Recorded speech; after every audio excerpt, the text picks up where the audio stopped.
we're seeing repeat customers in excess over a blended range around 2.9 times a month at the moment.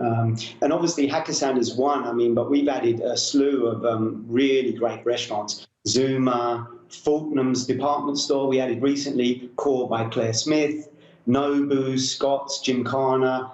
The list is a who's who of restaurants in London right now. And I think that's because the demand has always been there. And since the beginning, when I came up with the idea, it was that people would want these kind of restaurants delivered to their homes. I understand, obviously, the crisis and the pandemic has pushed this forward, and nobody's had a choice, really. The restaurants are kind of stuck.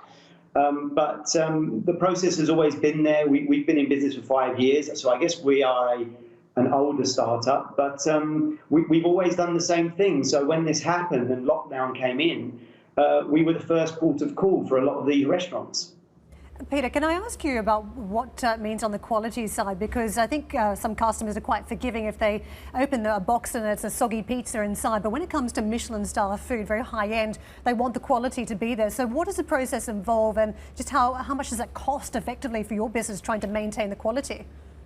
Yeah, the process is a lot more expensive. When you have your own bite, a lot of these other delivery companies don't own anything. They are pure tech companies, or they try to build themselves as pure tech companies. So owning a bite, creating all the elements that go inside the bite that keep the food hot and cold, all the tests you have to do for the restaurants in order to ensure that they're happy, those things take time and effort.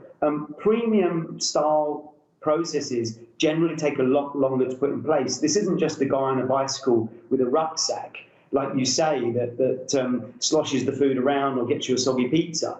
In order for these restaurants to be happy, you have to ensure quality time after time. And the reason the service has been so successful in these last 3-4 months is because we've been able to offer that not only to the restaurant, but to the customer. So we've seen our revenue go up like 10 times since February. We've employed, I would say hundreds of drivers, but also the headcount in the office has tripled. So where the restaurants have had their concerns, it's the customer that's dictated what we do and how we do it, and that's been our success, really. Peter, we've followed a lot of different sectors where there has been demand around COVID-19, and clearly what you just spelled out to us, acceleration in costs as you try and scale up to meet the demand.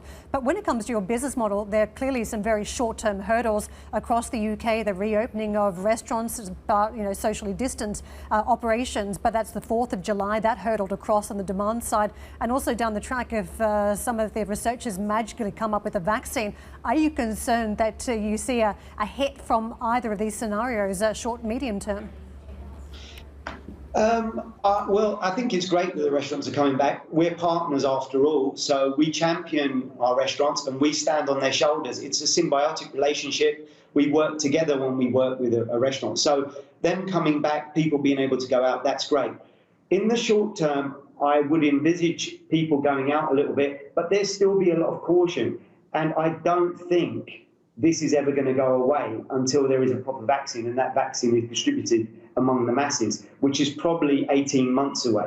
So I've been speaking to restaurant owners, groups, and they have to factor in this delivery process in their planning going forward. And so this is probably for them a 2-year strategy now. It's not going to be something that goes away instantly. And nobody knows what's going to happen when the winter comes. Yes, we may slow down over the next month or so, but the summer has always been seasonal for us and people go away on holiday. But when the weather cools and it gets damp, nobody can tell you. There's no crystal ball out there that can tell you that COVID and the pandemic won't come back in force. So we're here, we're positioned, we're already working with these restaurants.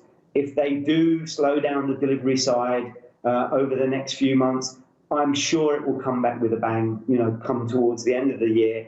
And we're in a very good place. We never had these restaurant names before the pandemic. Now we do. They've seen very good, strong sales. So I don't really see any reason for them to switch this off immediately.